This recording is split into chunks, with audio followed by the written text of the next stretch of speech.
You have been using salt the wrong shape. That sentence probably sounds strange. Salt does not have a shape, you might say. You pour it, you sprinkle it, you scatter it. It lands however it lands. But that is precisely the misunderstanding. And it is the misunderstanding that has made protection rituals fail for generations of well-meaning people who followed the practice but lost the principle behind it. Solomon did not scatter salt. He did not pour it in a line. He drew a circle, a specific, deliberate, unbroken circle, around his bed, every single night. Not a line across the doorway. Not a handful scattered under the mattress. A circle, complete, closed, touching itself. And the difference between those two shapes, the line and the circle, is not a matter of preference or tradition. It is the difference between a protection that works and a gesture that means nothing. I want to explain why. Because once you understand what a circle actually does and what a line cannot do, you will never look at this practice the same way again. My name is Emeka. I am 57 years old. I was born in Nsukka, in Igbo land, in the southeast of Nigeria. I studied ancient Near Eastern languages at SOAS, the School of Oriental and African Studies at the University of London. After that, I spent 12 years moving between Ethiopia, Israel, Egypt, and Nigeria, reading manuscripts that most people in the English-speaking world have never seen. And I want to tell you 4 things before we go any further. First, the practice of drawing a closed circle of salt around a sleeping person to seal the space against spiritual intrusion appears across at least 6 distinct civilizations on 3 continents, spanning more than 3,500 years of recorded history. Second, the earliest known form of this practice, called Zisuru, was not Jewish. It was Sumerian, Mesopotamian, from the civilization that existed in what is now modern Iraq, more than 15 centuries before Solomon was even born. The practitioners of Zisuru drew a ring of flour or purified grain around a person who was ill, vulnerable, or sleeping. They called it a seal of protection. The circle was not decorative, it was structural. Without the closed shape, it had no function whatsoever. Third, the Hebrew Bible, in Leviticus, in Numbers, in 2 Chronicles, uses salt as the material of covenant, not the material of flavor, not the material of preservation, the material of the most binding agreement a person could enter. The Hebrew phrase is brit melach, the covenant of salt, unbreakable, permanent, without expiry. When salt appears in a sacred context in ancient Jewish practice, it is not seasoning, it is language, it is the physical substance of an oath.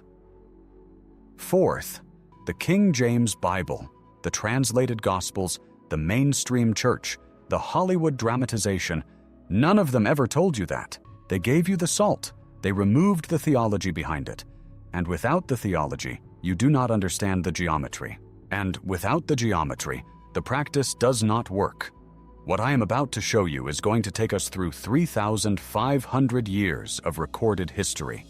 It is going to take us from Mesopotamia to the Temple of Solomon in Jerusalem to a room in Nsukka, Nigeria, where my mother traced symbols around the bedroom door before she let her children sleep. And it is going to end with something you can do tonight. If you have not yet subscribed to this channel, Seals of Solomon, please do that now. What we discuss here, we discuss seriously. We do not perform. We investigate. And if this conversation matters to you, you will want to stay. A line has 2 ends, a circle has none. That is not poetry. That is the entire principle. In the ancient city of Nineveh, which the Assyrians built on the ruins of Sumerian settlement, in the river valley between the Tigris and Euphrates, archaeologists in the 19th century unearthed clay tablets, thousands of them. Many of them were medical, many were astronomical, and many of them were what we would now call apotropaic, which means texts designed to ward off evil, illness, and spiritual attack. Among those tablets, the clearest and most frequently repeated instruction was this: When a person is vulnerable, sleeping, ill, giving birth, or grieving, draw a ring of purified grain or consecrated substance around them. Do not leave any gap. The ring must close upon itself. It must have no beginning and no end. It must be, in the language of the scribes, a seal. The word zisuru, which scholars transliterate from the Sumerian, appears in dozens of these protective contexts. It refers specifically to a drawn or placed encircling boundary. The substance used could vary: flour, grain, chalk, lime. But the shape could not vary. The shape was not optional. The shape was the mechanism. Now think about what that means. More than 3,500 years ago, before the Hebrew Scriptures were compiled, before the Temple of Solomon was built, before the concept of spiritual protection had been formalized in any Western religious tradition, Sumerian scribes were already recording that the protective circle must be unbroken, that the circle itself was not symbolic, it was functional. A broken circle, even a circle with a gap of 1 finger's width, was not a lesser protection. It was no protection at all. I want you to sit with that for a moment, because it means that the knowledge of the geometry preceded the religion. The principle was old before the tradition that would transmit it to us was even born. But here is the question that troubled me for years after I first read those Sumerian tablets in the British Museum reading room at the age of 31. If this knowledge was that old, that widely transmitted, that carefully documented, why had it completely disappeared from popular practice by the time most of us encountered the idea of protective salt? Why did the tradition survive while the explanation was lost? The answer to that question takes us to a room in Jerusalem in the 14th century, to a manuscript, and to a very specific argument about what salt is actually made of. The Clavicula Salomonis, the Key of Solomon, is a grimoire, a book of ritual instruction attributed to Solomon the king. The manuscripts we have are medieval. The oldest surviving copies date from the 14th and 15th centuries, held in the Cambridge University Library and the British Library here in London. The great English occultist Samuel Liddell MacGregor Mathers published a translation in 1888, which is still in print. I should be honest with you about something, because this channel operates on honesty. The manuscript we call the Key of Solomon almost certainly was not written by the historical Solomon. The man the Bible describes, who died around 930 years before the Common Era, left no verified written records. What we have are documents composed by medieval Jewish, Islamic, and Christian scribes who attributed their ritual knowledge to Solomon's authority, because Solomon's authority was the most powerful claim available to them in the spiritual discourse of their time. But here is what I have come to understand after 12 years of reading these manuscripts in their original languages. Attribution is not always the same thing as origin. The practices these scribes were documenting were, in many cases, far older than the manuscripts themselves. They were recording transmitted knowledge. Oral traditions, workshop practices, generational instruction passed from teacher to student over centuries, and they were attributing those practices to Solomon, because Solomon was the name that gave them weight. And in that transmitted tradition, the circle was not metaphor. The circle was architecture. The Key of Solomon contains detailed instructions for the construction of what it calls the circle of art, the protective boundary within which ritual work is performed. The circle must be drawn on the ground with a consecrated blade. It must contain specific divine names inscribed at the cardinal points. It must be completed, closed, before any work begins. No participant enters or exits while the circle is active. No gap is permitted, even for a moment. The text is unambiguous. Without the closed circle, the practitioner is exposed, and the salt used in Solomonic ritual is not used as a line at the door. It is used in the consecration of water, the water that purifies the ground on which the circle is drawn. The salt sanctifies the medium through which the circle is traced. The salt is the covenant substance. The circle is the covenant structure. Together, they are what the Hebrew tradition calls brit melach. Brit melach, covenant of salt. Let me tell you what those two words mean in context, because most people who have heard the phrase have never had it properly explained. In Leviticus chapter 2, verse 13, the text commands that every offering made at the temple must be salted. Not flavored, not preserved. Salted as an act of covenant ratification. The salt is the substance that makes the agreement between the worshiper and God binding and permanent. In Numbers chapter 18, verse 19, God speaks to Aaron about the offerings given to the priests. He calls them a covenant of salt forever before the Lord. Not a covenant of blood, not a covenant of fire. A covenant of salt. In 2 Chronicles chapter 13, verse 5, the king declares that God gave the kingdom to the house of David by a covenant of salt forever. Salt, in ancient Hebrew practice, is the substance that cannot be reversed. Once you have salted something in a sacred context, you have sealed it. The agreement is permanent. The oath is unbreakable.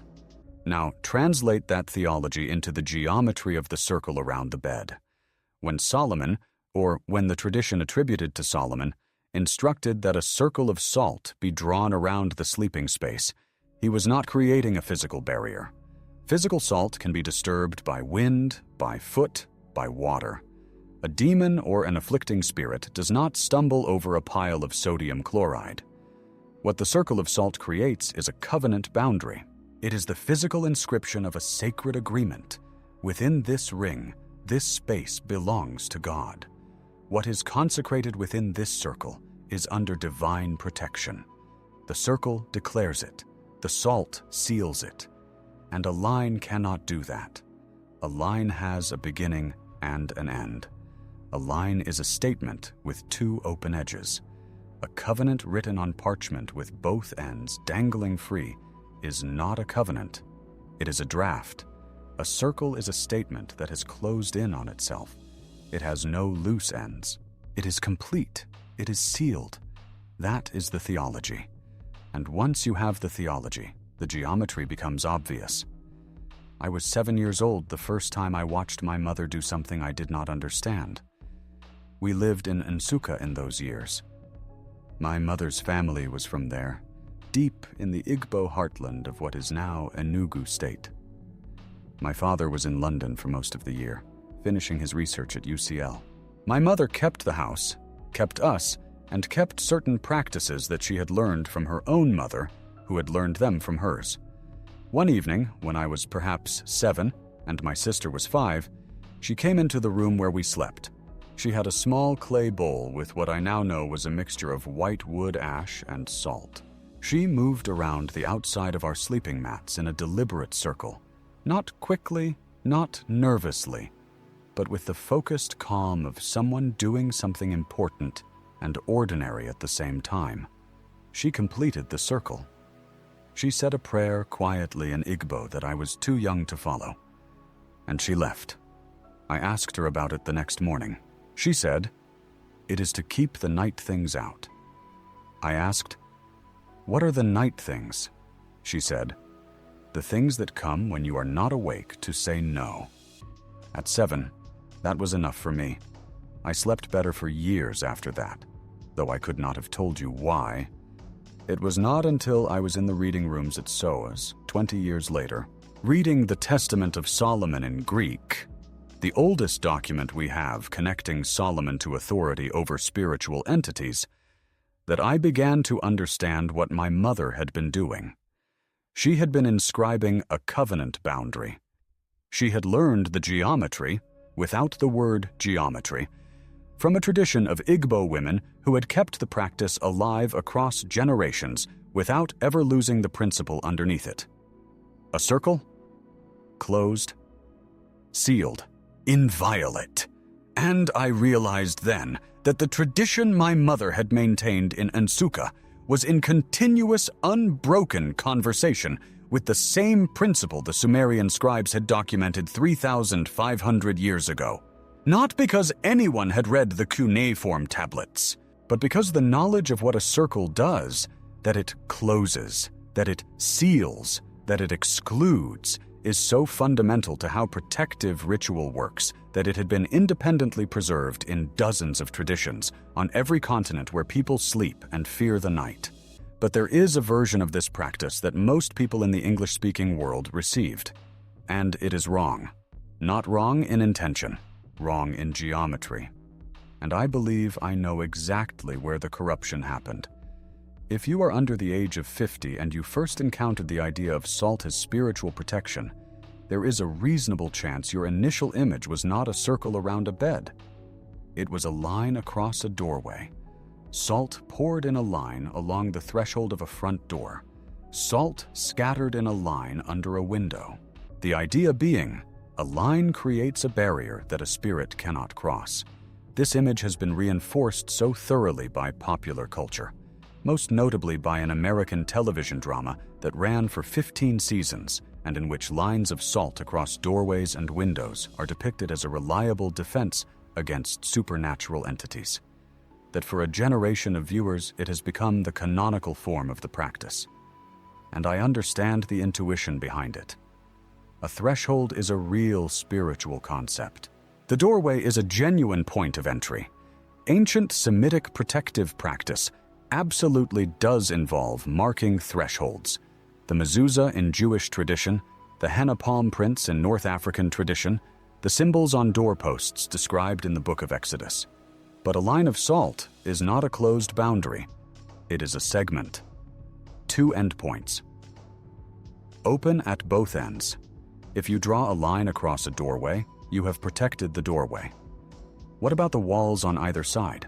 What about the window 3 feet to the right? What about the ceiling? What about the floor? The line protects one slice of one boundary. The circle protects the entirety of an interior space.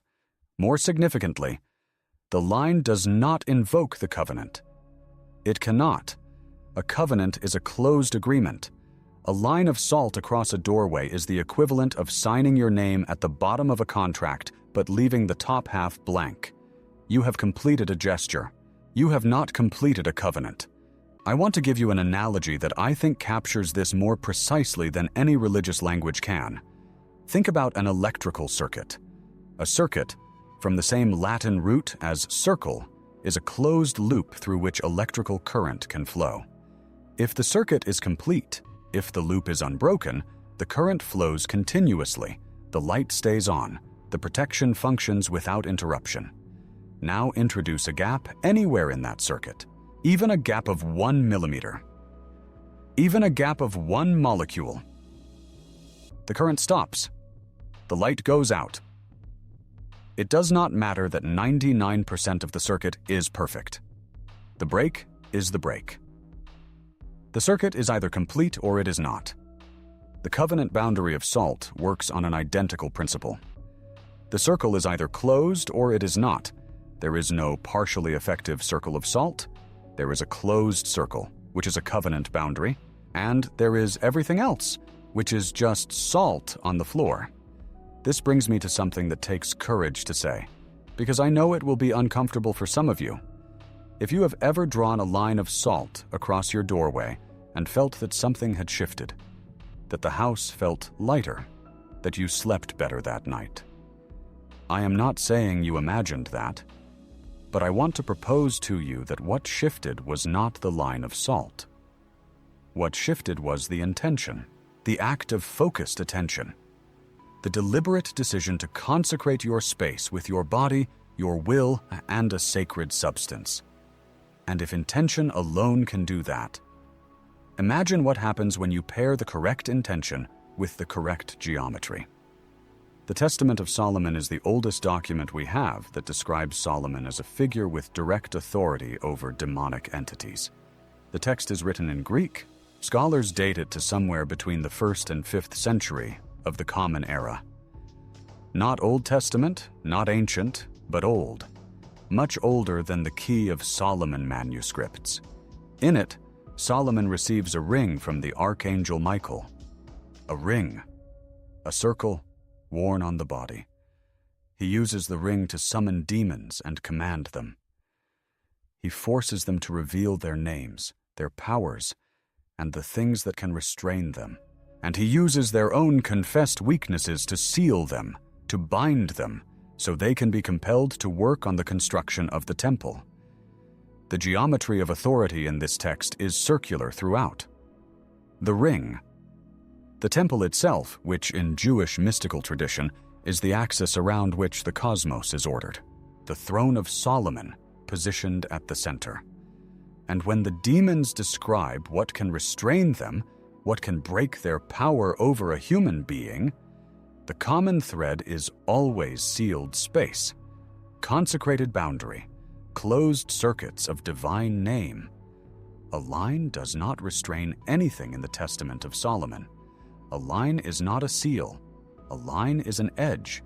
You can walk around the end of an edge. You cannot walk around the end of a circle. This is not metaphysics. This is geometry.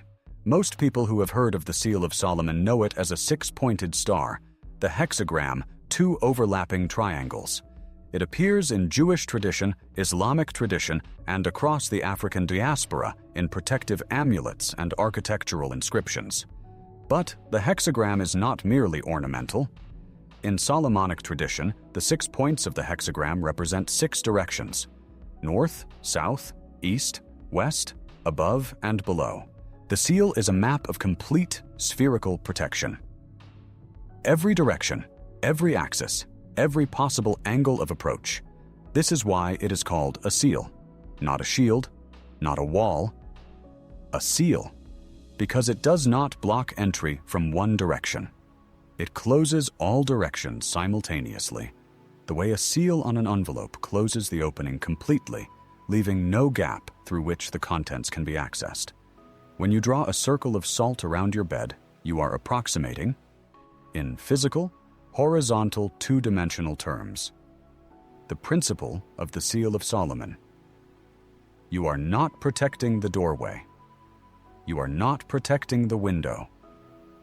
You are enclosing the space itself and declaring that within this enclosed space, authority belongs to God and to the covenant that salt represents. And in the traditional understanding, across the Solomonic manuscripts, across the Igbo tradition my mother kept, across the Akan protective practices of Ghana, across the southern rootwork traditions of the African diaspora in the Americas, the circle must be complete. Drawn in one continuous motion if possible, or in deliberate connected segments. The endpoint must return to the starting point. The line must close. Now. I said at the beginning that I would give you something you could do tonight. And I will. But I want to say one more thing first, because I think it is the most important thing in this entire conversation. The question people most often ask, on forums, in letters I receive, in comments under these videos, is whether the salt itself is what works, whether you need blessed salt, whether you need sea salt or kosher salt or rock salt, whether you need to say specific words, whether the practice works if you do not believe in it. I have been asked these questions by people in Lagos and London, by people with doctorates, and by grandmothers who have never owned a book, by people who are deeply devout, and people who are entirely skeptical.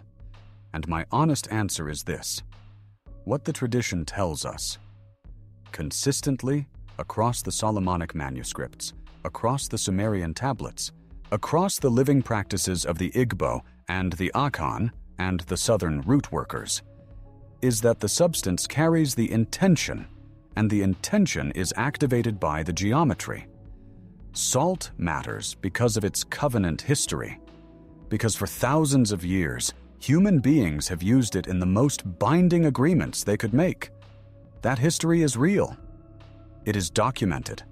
The Bible attests to it multiple times across multiple books.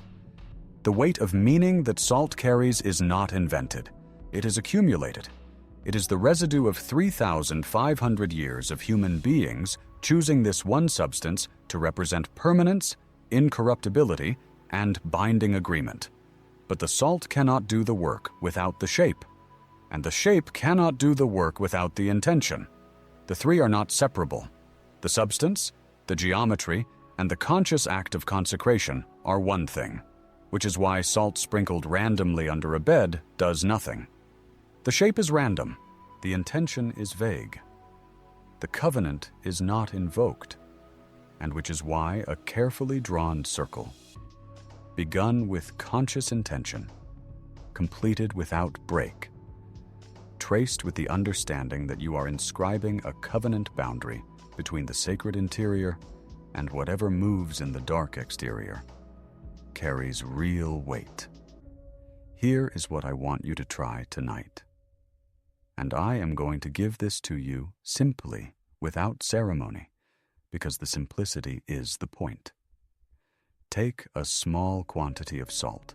A tablespoon is enough. Fine-grained salt works better because it pours in a thinner, more precise line. Sea salt or table salt. The specific type matters less than the intention. Before you begin, hold the salt in your hands for a moment. Think about what you are about to do. You are not scattering a substance. You are inscribing a boundary. You are declaring, with your body, with your intention, and with a substance that human beings have used for covenant for thousands of years, that the space inside this circle belongs to God, to protection, to rest. You can speak that declaration aloud if it feels natural to you. You can say it silently. What matters is that the intention is genuine and conscious. Then, and this is critical, begin the circle at one point and move in one continuous motion around the outside of your bed. The direction does not matter. What matters is that you move continuously, without stopping, until the end of your circle returns exactly to the point where you began. The circle must close. The end point must meet the start point. If you break the motion, complete the circle anyway before doing anything else. The circle must be closed before you sleep within it. That is it. That is the practice. No elaborate equipment, no specialist materials, no initiatory requirement, just a circle, just salt, just intention, and the understanding, which you now have and which most people who attempt this never possessed, of why the shape is the thing. The salt is the covenant substance. The circle is the covenant structure. Together they say, within this boundary, I am under the protection of the agreements I have made with God, with the sacred, with the tradition that has kept human beings safe in the dark since before Solomon was born. Now I want to speak to those of you who have been watching this channel for some time, who have noticed that these practices, the circle, the iron nail, the grain of salt on the tongue, the ash on the palms, are not random folklore. They are a system, a coherent, cross-referenced, theologically grounded system of protection that connects Solomonic manuscript tradition to African spiritual practice to biblical covenant theology. Each element reinforces the others. Each practice is more powerful when you understand its place in the whole architecture. I have been working for the past 2 years on something I am now calling the Seals Compendium. It is not a published book yet. It is a private, living document, expanding as I continue my research, that maps the full system of Solomonic protective practice as I have reconstructed it from manuscripts, field research in Ethiopia and Nigeria, and 6 years of correspondence with scholars who rarely speak publicly about this material. I am sharing access to the compendium with a small number of people who want to go deeper than what is possible in a 10-minute video.